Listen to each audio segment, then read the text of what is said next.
Alhamdulillahi wa kafa wa salamun ala ibadihi alladhina istafa.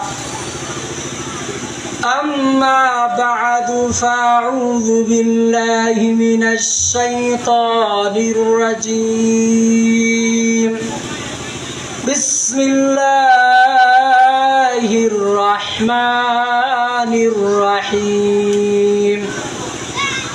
Innal ladzina amanu wa 'amilus solihati kanat lahum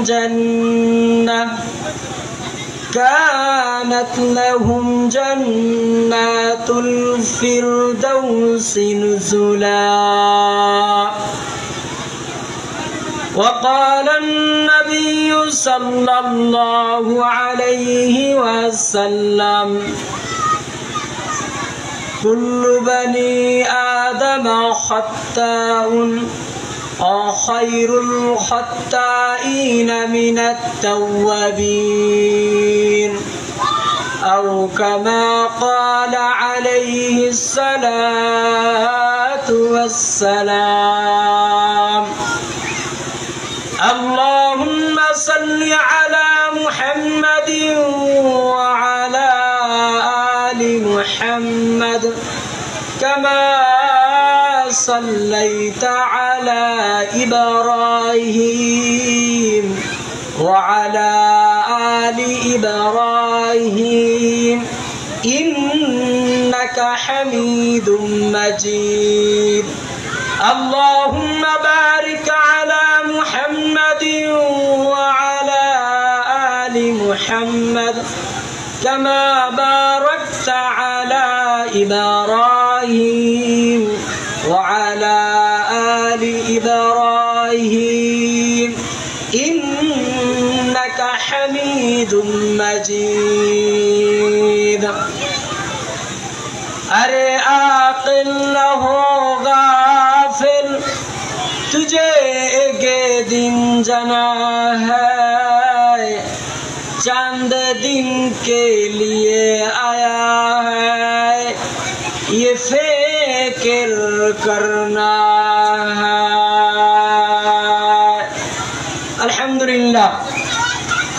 दक्षिण सिंगरगाड़ी রিয়াজুল জান্নাত বালিকা মাদ্রাসার উদ্যোগে কর্তৃক আয়োজিত আজকের এই বরকতময় মাহফিলের সম্মানিত সদরে জলসা উপস্থিত মুআজ্জাজ মুকাররম হযরত উলামায়ে কেরাম মুরব্বিয়ানে ইজাম আমার প্রাণপ্রিয় যুবক ভাইয়েরা, পর্দার আড়ালে অবস্থানরত আমার মা ও বোনেরা, আমি আমার আলোচনার শুরু লগ্নে আল্লাহ পাক রব্বুল আলামিনের শুকরিয়া আদায় করতেছি যে রব্বুল আলামিন আপনাকে আমাকে আজকের এই রিয়াজুল জান্নাত বালিকা মাদ্রাসার মাহফিলে আসার এবং বসার আল্লাহ তাআলা সুযোগ দান করলেন, তৌফিক দিয়েছেন, এজন্য শুকরিয়া আদায় করি আলহামদুলিল্লাহ।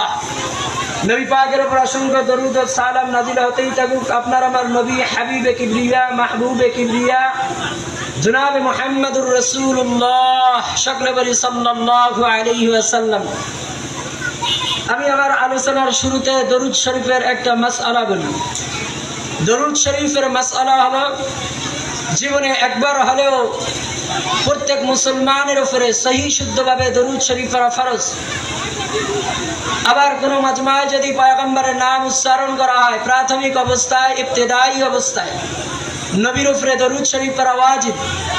আবার ওই মাজমায় যদি বারবার নবীর নাম উচ্চারণ করা হয় তাহলে নবীর উপরে দরুদ শরীফ পড়া মুস্তাহাব।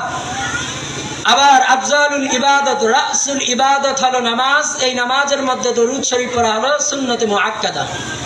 তাহলে কি বুঝলাম? নবীজির উপরে জীবনে একবার হলেও সহি শুদ্ধভাবে দরুদ শরীফ পড়া ফরজ। কোন মাজমার শুরু লগ্নেই যদি নবীর নাম উচ্চারণ করা হয় তাহলে নবীজির নামে দরুদ শরীফ পড়া ওয়াজিব। আবার ওই মাজমায় যদি নবীর নাম বারবার উচ্চারণ করা হয় তাহলে নবীজির উপরে দরুদ শরীফ পড়া মানদুব তথা মুস্তাহাব। আবার নামাজের মধ্যে দরুদ শরীফ পড়া হলো সুন্নতে মুআক্কাদা। এজন্য যারা নবীজির নাম শ্রবণ করেছেন তাদের উপরে দায়িত্ব হলো প্রাথমিক অবস্থায় নবীজির উপরে দরুদ শরীফ পড়া। মুখতাসার দরুদ হলো সাল্লাল্লাহু আলাইহি ওয়াসাল্লাম, কমসে কম এই দরুদ শরীফ পড়া।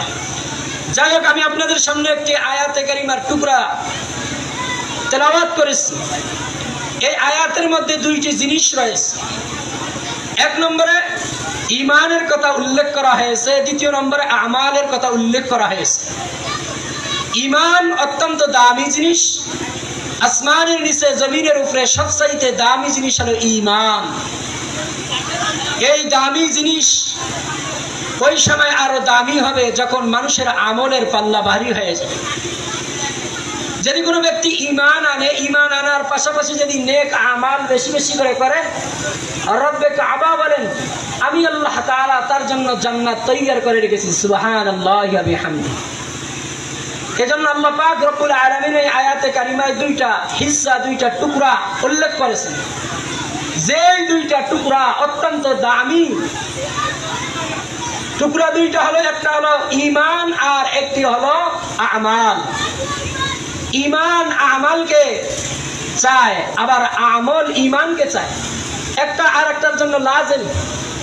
ঈমান ছাড়া কখনো আমলের দাম হতে পারে না, আবার আমল যতই থাক না কেন যদি ঈমান না থাকে তো ওই আমলের কখনো দাম বাড়ে না। এজন্য আল্লাহ পাক রব্বুল আলামিন ঘোষণা করেন, ইন্নাল্লাযীনা আমানু ওয়া আমিলুস সালিহাত কানাত লাহুম জান্নাতুল ফিরদাউসি নুজুলা। ইন্নাল্লাযীনা আমানু, যদি কোনো ব্যক্তি ঈমান আনে, ঈমান আনার পাশাপাশি যদি নেক আমল বেশি বেশি করে, রব্বে কাবা তার জন্য পুরস্কার দিয়েছেন। রব্বে কাবা বলে, যদি কোনো ব্যক্তি ঈমান আনার পাশাপাশি বেশি বেশি করে নেক আমাল করে, কানাত লাহুম জান্নাতুল ফিরদাউসি নুজুলা, আমি আল্লাহ পাক রব্বুল আলামিন তার মেহমানদারির জন্য জান্নাতুল ফিরদাউস তৈয়ার করে রেখেছি। সুবহানাল্লাহ। যদি কোনো ব্যক্তি ঈমান আনার পরে নেক আমল বেশি বেশি করে, এই দুই কাজ যদি করে, আল্লাহ পাক তার জন্য জান্নাতুল ফিরদাউস তৈয়ার করে রেখেছেন, তার মেহমানদারির জন্য জান্নাতুল ফিরদাউস তৈয়ার করে রেখেছেন। তাহলে বুঝলাম ঈমান এবং আমল এই দুই জিনিস অত্যন্ত দামি জিনিস। আল্লাহর হাবিব, হাবিবে কিবরিয়া মুহাম্মদুর রাসূলুল্লাহ সাল্লাল্লাহু আলাইহি ওয়াসাল্লাম বলেন, সাবধান হে আমার উম্মতরা, এই দুই জিনিস অত্যন্ত দামি। ঈমান ও আমল অত্যন্ত দামি। তবে ঈমানকে দুই জিনিস ধ্বংস করে। যদি কারো ভিতরে ঈমান থাকে, ওই ঈমানের ভিতরে যদি বিদআত এবং শিরিক থাকে, বিদআত এবং শিরিক তার ঈমানকে ধ্বংস করে দেয়। আর আমালকে ধ্বংস করে অনেকগুলো জিনিস। আমালকে ধ্বংস করে হাসদ তথা হিংসা, কিবির তথা অহংকার, হুব্বে মাল, মালের মহাব্বত, হুব্বে যা মর্তবার মহাব্বত, হিংসা, বিদ্বেষ, গীবত, শিকায়েত, পরনিন্দা, মিথ্যা, এগুলো আমলকে ধ্বংস করে। আর বিদআত এবং শিরক, এই দুই বস্তু ঈমানকে ধ্বংস করে।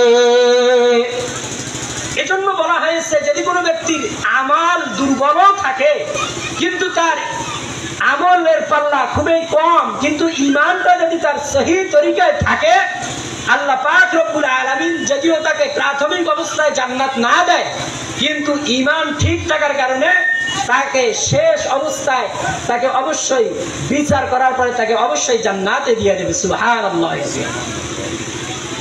এজন্য ঈমান বড় দামি জিনিস, ঈমান নষ্ট করা যাবে না। ঈমান নিয়ে কেউ যদি খেলা করে, তামাশা করে, তাকে ঈমান দেওয়া যাবে না। যদি কারো আমলের পাল্লায় কমতি থাকে, ধরে নেন একজন সাধারণ ব্যক্তি, তার আমলের পাল্লা খুবই কম, আমলের বেলায় তার আমলের ডায়েরিটা দুর্বল, কিন্তু ঈমানের ডায়েরিটা তার মজবুত রয়েছে, অর্থাৎ ঈমানের খাতায় কোনো ভেজাল নাই। আল্লাহ পাক রব্বুল আলামিন কিয়ামতের ময়দানে